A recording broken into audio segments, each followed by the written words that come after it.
Congress party అధ్యక్షుడిగా నియమించారు. 26 సీట్లతో మొదలైన ప్రయాణం 99లో 90 సీట్లకు వచ్చింది. అధ్యక్షుడిగా ఉన్న రాజశేఖర రెడ్డి గారు ప్రధాన ప్రతిపక్ష నాయకుడిగా మారి ప్రజల తరఫున ప్రశ్నించే గొంతుకై ఆనాటి ప్రభుత్వాల మీద పోరాటం చేసి ప్రజల తరఫున నిలబడి చేవెళ్ళ నుంచి ఇచ్చాపురం వరకు ఎర్రటెండలో వారు పాదయాత్ర చేసి వారి కాళ్ళకు బొగ్గలై అవి పగిలిన ముక్కవోని దీక్షతో ఎర్రటెండల్లో 105 డిగ్రీల జ్వరం వచ్చిన ప్రజల కోసం పాదయాత్ర చేసిండు. రాజశేఖర రెడ్డి గారు ఆనాడు పాదయాత్ర చేసి ప్రజల కష్టాలు తెలుసుకొని దళితులు, గిరిజనులు, బలైన వర్గాల కోసం, ఆదివాసీల కోసం, అడవులలో ఉండే బిడ్డల కోసం, మహిళల కోసం, మైనారిటీల కోసం వాళ్ళ సమస్యలను అడిగి వాళ్ళ గుండె చప్పుడు విని 2004లో ఇందిరమ్మ రాజ్యం తెచ్చిండు. కాంగ్రెస్ను అధికారంలోకి తీసుకొచ్చిండు. 33 ఎంపీలను గెలిపించి కేంద్రంలో యూపీఏ ప్రభుత్వాన్ని ఏర్పాటు చేసిండు.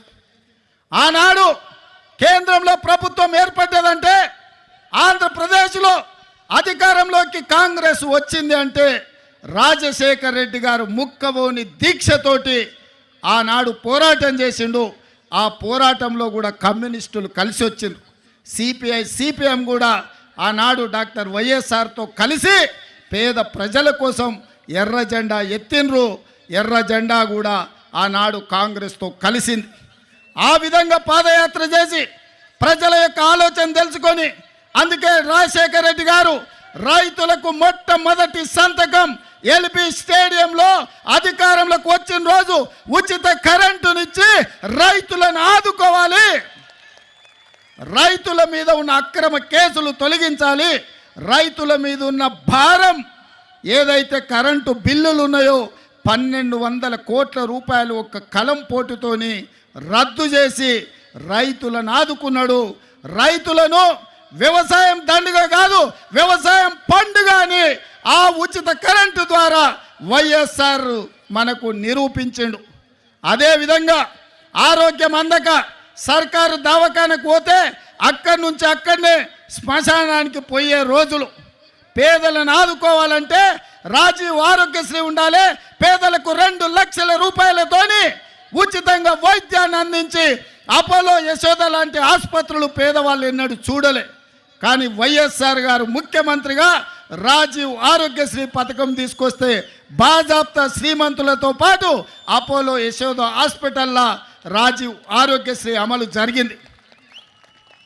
ఇదే కాదు, పేదవాళ్ళ బిడ్డలు చదువుకోవాలి, శ్రీమంతుల పిల్లలే నారాయణ లేకపోతే చైతన్యంలో ప్రైవేటు కాలేజీల్లో చదువుకుంటుంటే పేదల బిడ్డలకు, బీసీలకు, బడుగులకు, బలైన వర్గాలకు విద్య దూరం అవుతుంటే రాజశేఖర రెడ్డి గారు ఆలోచన చేసిండ్రు.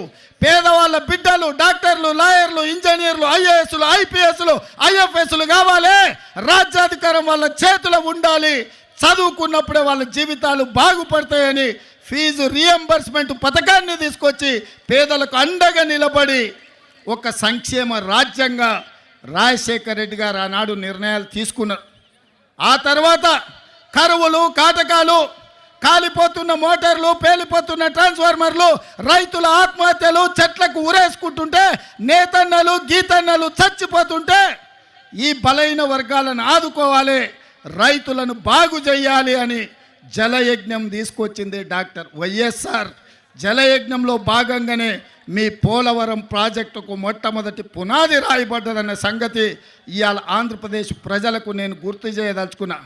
మీ హంద్రీ నీవా లాంటి ప్రాజెక్టులు, పోతిరెడ్డిపాడు లాంటి ప్రాజెక్టులను రాజశేఖర రెడ్డి గారు కరువు నేలైన రాయలసీమకు నీళ్ళు ఇవ్వడం ద్వారా నా జన్మ ధన్యమవుతుందని ఆ రోజు వారు మొదలుపెట్టిండ్రు.